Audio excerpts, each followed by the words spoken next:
Perkara lain yang kami soroti, mantan Ketua Komisi Pemberantasan Korupsi atau KPK Firly Bahuri hingga saat ini belum ditahan polisi walaupun sudah ditetapkan sebagai tersangka kasus pemerasan mantan Menteri Pertanian Syahrul Yassin Limpo.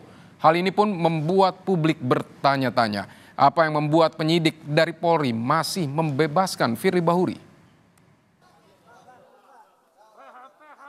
Mantan Ketua Komisi Pemberantasan Korupsi KPK Firly Bahuri sudah diperiksa polisi sebanyak 2 kali semenjak ditetapkan sebagai tersangka dalam kasus dugaan pemerasan terhadap mantan Menteri Pertanian Syahrul Yassin Limpo. Firly Bahuri telah menjalani pemeriksaan pertama sebagai tersangka pada 1 Desember 2023.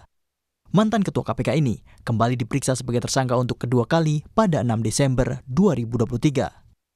Firly ditetapkan sebagai tersangka kasus dugaan pemerasan Syahrul Yassin Limpo pada 22 November 2023. Syahrul Yassin Limpo diduga diperas menyangkut penanganan perkara dugaan korupsi di Kementerian Pertanian. Namun, hingga saat ini, Firly belum juga ditahan pihak kepolisian. Belum ditahannya mantan Ketua KPK ini membuat Kapolri Jenderal Listio Sigit Prabowo angkat bicara. Menurut Kapolri, yang penting dalam penanganan kasus pemerasan yang diduga dilakukan Firly adalah perkaranya diselesaikan. Kapolri juga menambahkan, penyidik memiliki alasan subjektif sehingga memutuskan belum akan menahan Firly Bahuri. Penahanan merupakan upaya paksa yang bisa dilakukan penyidik dengan alasan subjektif dan objektif. Berdasarkan Kitab Undang-Undang Hukum Acara Pidana KUHP, alasan subjektif itu adalah takut pelaku melarikan diri, mengulangi perbuatannya, dan menghilangkan barang bukti.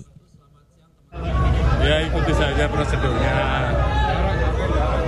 Tentunya penyidik memiliki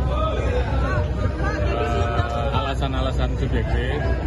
Namun demikian sepanjang itu masih dimaknai bisa ditoleransi oleh penyidik, saya kira semuanya tetap berproses dan saya kira yang penting bagaimana kasus ini dipuaskan. Pakar Hukum Unsud Hipnu Nugroho berpendapat ada dugaan tarik ulur penahanan karena status sosial Firly yakni sebagai Ketua KPK bintang 3. Menurut Hipnu, penahanan Firly sudah lebih dari cukup karena dari bukti yang ada. Hipnu dulu deh, Prof. Hipnu, ini kan kita sudah melihat ya, Firly Bahuri ini sudah 2 kali diperiksa. Kenapa sudah 2 kali diperiksa tapi juga belum kunjung ditahan? Secara hukum ini seperti apa Anda melihatnya? Kalau kita lihat ini kan sebenarnya ancaman hukuman penjaranya ini di atas 5 tahun, terlebih Firly juga sudah disangkakan pasal 12B Undang-Undang Tipikor yang ancamannya maksimal penjaranya ini seumur hidup. Pandangan Anda, Prof. Hipnu? Ya, terima kasih Mbak. Jadi begini, upaya paksa sebagai penahanan itu memenuhi 2 syarat objektif dan syarat subjektif. Syarat objektif adalah suatu tindak pidana yang diancam lebih dari 5 tahun, dapat. Kata kuncinya adalah dapat. Jadi penyidik dapat, bisa ya, bisa tidak. Syarat subjektif adalah adanya kekhawatiran menghilangkan barang bukti atau mengulangi suatu tindak pidana. Gitu. Jadi kalau dalam suatu konteks penahanan, upaya paksa Mbak, apakah itu penyidikan, penuntutan, persidangan, justru yang paling urgen itu adalah tingkat penyidikan. Karena bicara barang bukti. Nah, oleh karena itu dalam hal ini sepertinya penyidik harus melihatnya apakah sudah cukup atau belum. Kan gitu pertanyaannya. Kalau memang itu sudah cukup, pertanyaannya apakah ini menjadikan suatu equal atau tidak. Cukup itu artinya memang sudah tercukupi. Tidak ada kekhawatiran, kan gitu pertanyaan itu. Karena bukti sudah cukup semua. Tapi dari spirit penegakan hukum yang tidak ketemu Mbak. Dalam tataran normatif bahwa penahanan oleh Pak Firly sudah lebih dari cukup dari bukti yang ada. Tapi dalam tataran sosiologi hukum, nah ini hukum kadang bekerja pada stratifikasi sosial pelaku.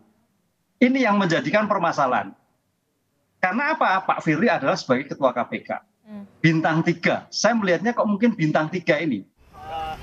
Sementara itu, Kejaksaan Tinggi DKI Jakarta memastikan tidak ada konsekuensi hukum dalam keterlambatan pengembalian berkas perkara Firly Bahuri tersangka kasus dugaan penerimaan gratifikasi atau suap dan pemerasan mantan mentan.